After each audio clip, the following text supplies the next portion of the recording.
Hi everyone and welcome to another video. Today I have with me the Lenovo T14 Gen 4. This is a pretty new device and I think I would like to share with you a review. So the T series has been with us for, I don't know, 10 years now, maybe more. I mean, I'm talking about the 3-digit number, like let's say 410, 420. Then we moved to 2 digits, and now we're at 2 digits with the generation. So right now we're generation 4.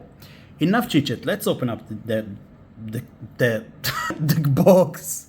Sorry. So let's open the box and keep on the video, shall we? I'm sorry. I'm just so excited for this device. Every time a device coming here and I'm having a review for it, I'm enjoying it. I love devices. I love laptops. It's my passion. So the charger is over here, pretty lightweight, but the device is in here in this little bag. So let's take it out and let's open it up.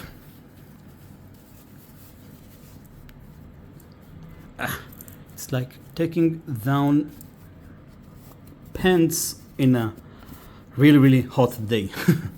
So that's the device. Let's go over the charger first. So in here we are getting the usual 65 watts of charger. So here we have the 65 watts charger, new. Now in the other language video we say that this charger may be lighter than last year's charger, but here it is, the last year's charger, and it's not, there is no difference at all. It's all the same. We just thought that maybe it's lighter, but not. But there is one thing that I want to add, and that the more expensive devices are coming with the fast charging Type-C, the 65 charger, but the ultra fast, and that's the much smaller one. So if you want a faster charger for your phone and stuff like that, then maybe you should go with the X1 Carbon or something like that. But yeah, that's just something that I think Lenovo should change by this time, because, well, come on, it's Type-C, give us some more juice. So here we have the beautiful T14 Gen 4. It's the Intel version, so let's go over the port and see what Lenovo gives us. So on the right side we are getting the Kensington lock, the USB, fan port, which means that all the heat is coming on the right side, and an optional smart card, which this one is not being used. On the back we have just the SIM tray, which is kind of cool to see. And on the left, where is the party, we have the Ethernet port, 2 USB Type-C Thunderbolt 4, which one of them is also being used for charging, but you can use both. So let me show you. You can use this one and you can use this one. So after that we have the HDMI, another USB, and an auxiliary port for your headphones and microphone jack. On the front we have nothing. So let's open up the device and see what we are getting here. So this year we are getting nothing, I think nothing new, but you know what, let's before checking it up, compare it to the last year's device, shall we? So here we have last year's T14 Gen 3 and this year's T14 Gen 4. Do you know which one is the new one, which one is the old one? No, you don't. You can only see the difference in one place, and that's the Windows Hello, which the last year's version didn't have, and this year does come with Windows Hello. Maybe the Intel version comes with it, but this is the Ryzen version.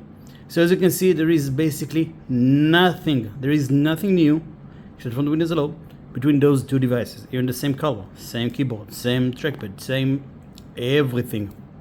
Let's go over the ports just to show you that there is really nothing new. See, everything is the same. On the back, the same. This one comes with without the SIM tray, but again, it's optional. And on the back, everything is the same. Everything. So this kind of device just makes me, I don't know, makes me feel like Lenovo is letting us alone without any renews. I mean, it's nice to have Windows Hello, but this does not make me want to buy a new device, not the CPU or something like that. So let's keep on with the review, shall we? While the device loads the Windows, I just want to let you know that I do have a review for the T14 Gen 3, both for the Ryzen and the Intel versions. So feel free to visit, and I left you in the description the link for the video. Okay, you can come and visit. So let's start the review with the keyboard. So again, same keyboard, same feel. The keyboard is new for the last version, but same version today. I thought there is a difference, but nah, it's the same. So let's test some typing. Same name, just different. Just different, I don't know, generation maybe. So yeah, sorry about that word, maybe there is a problem with it. My English is not my main language, forgive me. So what I'm trying to say is the keyboard is fine. If you are going to use it for office work and stuff like that, you're going to enjoy it. It's not quiet, I mean it's quiet, but not the quietest that I heard. Let's just type again. You see there is like, so something to consider, but if you ever need to replace the keyboard, it's going to be easy because it's connected beneath it. Never mind. And yeah, that's it. Fine keyboard. What about the trackpad? Again, buttery smooth, fine, very precise. Not too big, not too small. Feels good, looks good. Just a trackpad. So let's talk specs. So this is the 13th Gen i7 1355U. So it's missing a number. It's usually 13,000, 11,000, something like that. So it's missing a number. So congratulations, Intel. You could not fool me. So this is the U version, which means a lot energy savings. It's not even have the G in it. So it means there is no like upgraded IRIX graphics, but maybe you can see it from here, there is. So yeah, Intel like complicating things. Anyways, base speed 1.7 gigahertz, number of cores is 10, number of threads is 12, and you are getting 12 megabytes of cache, which is kind of cool.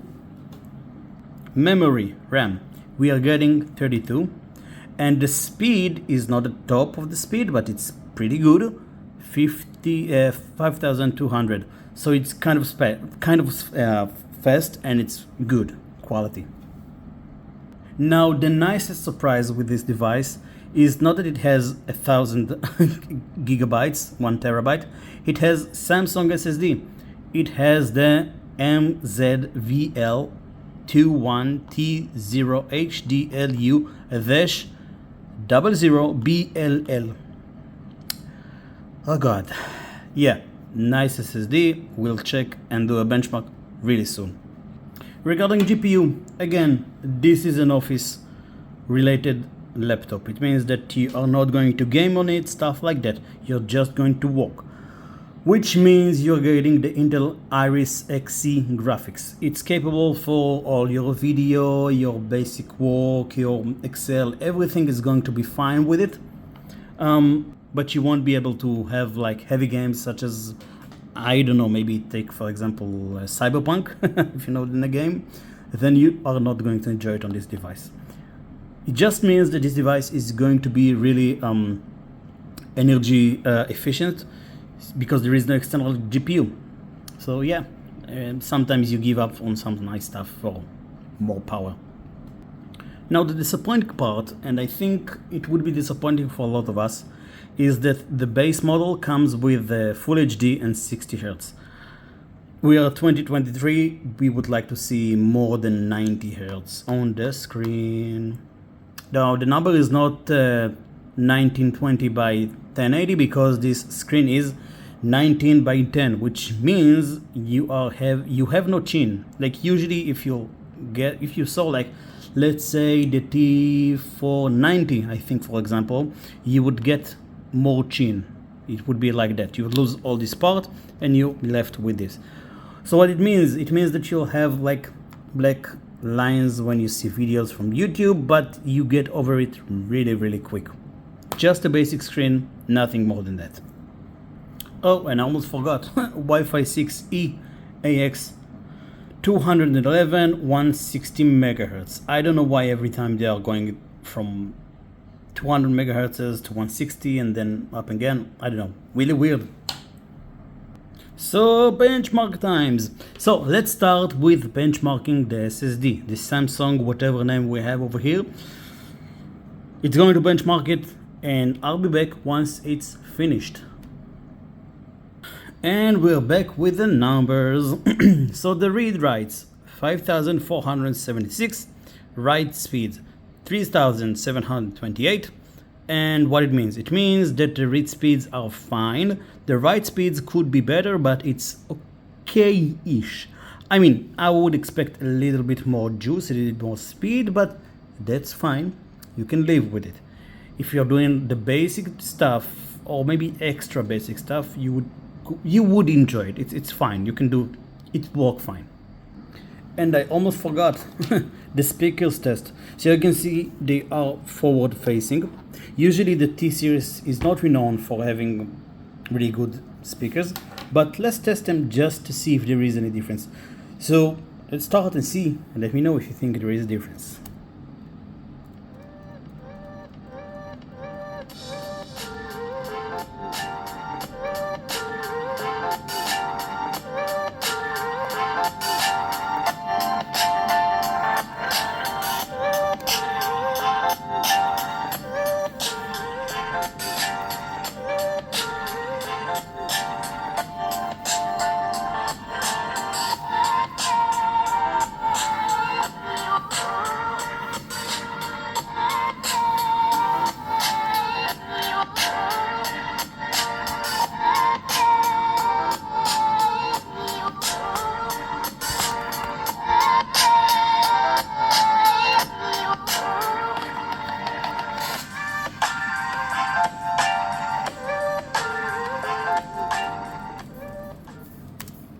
So yes, that was it. I mean, the speakers are being heard, but I think Lenovo could be better with the speakers.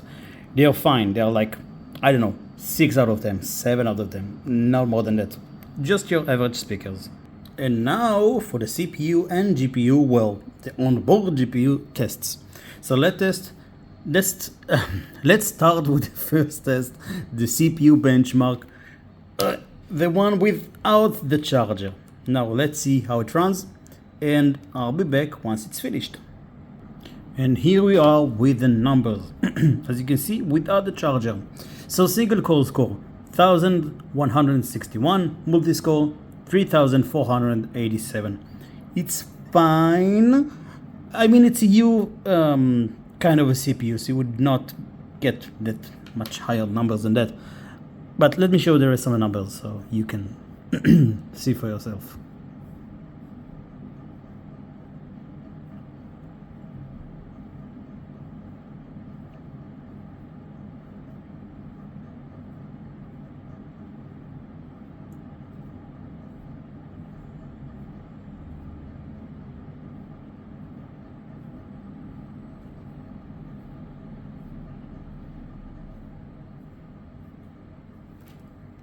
And now for the CPU benchmark with the charger. You see it's charged up. And let's run the test and see how it does. So I'll be back in a second. And we're back with a single core score of 1758 and multi-score 8419. Now you wonder how much it was for the previous without a charger. Well, here it is.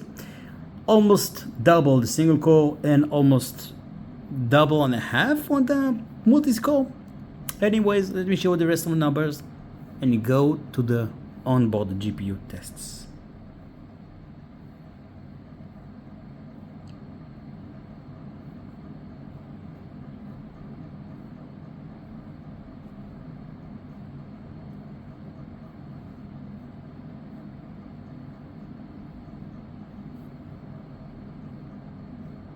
And now for the GPU onboard benchmark, the Intel Iris Xe graphics. Let's start with the OpenCL and then we'll do the Vulkan. I'll be back once it's finished. And we're back with respectable amount of score for the OpenCL test benchmark, 19,345, almost 5. So let me show you the rest of the numbers.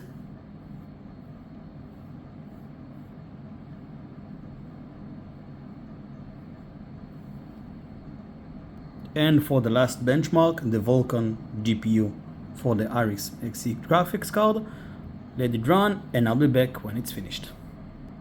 And we're back with the Vulkan score, and it's 16,047, respectable. Let me show you the rest of the numbers and we'll be done with the benchmarks for today. So after benchmarking, let's talk about heat and noise. I forgot the name, noise. So regarding heat and noise, as usual with every T line, where is the exhaust? There is probably going to be the heat. So let's say I'm a right hand guy, so all the heat is coming on the right. So it's kind of a bummer. I wish it would be on the back or something like that, like they're doing with the P1, which by the way you'll be able to see in the description if you would like to see it. But yeah, let me show you. Let you hear the sound, how it sounds.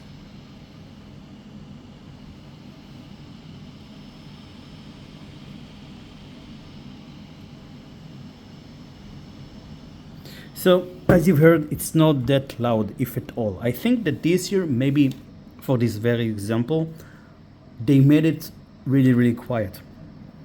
It's kind of good, but it's also bad. It means that if the CPU gets really heated up, there is not enough power to pull the air out, the hot air. Look, it's at 100% usage, but it's still like really, really quiet. I don't like it, but yeah, that's what it is. Regarding weight, so the weight is exactly as last year. I mean, if you are getting the touch screen version, it'd be a little bit heavier. Let's say instead of 1.4, you'll get like to 1.5, 1.6 maybe, but it's worth it because the basic screen, as you can see, is very basic. It's like even right now it's at toppest brightness, and even inside the house, I feel like it's not the best. I mean, it could be a little bit brighter, but that's what we have to work with. So I would recommend you go with the better screen if you have the possibility. Except for that, I think we went over everything. The weight, the heat, the benchmarks, everything. Basically, if you have the T14 Gen 2, maybe it's a nice idea to upgrade it. Maybe even the Gen 1 when they didn't have the Ethernet port. So you'll be able to have your internet port and not using any stupid dongles. But yeah, I mean, that's it. If you have any questions, please let me know in the comment. I would love to answer your questions. And thank you for watching. I'll see you in another video. Bye bye.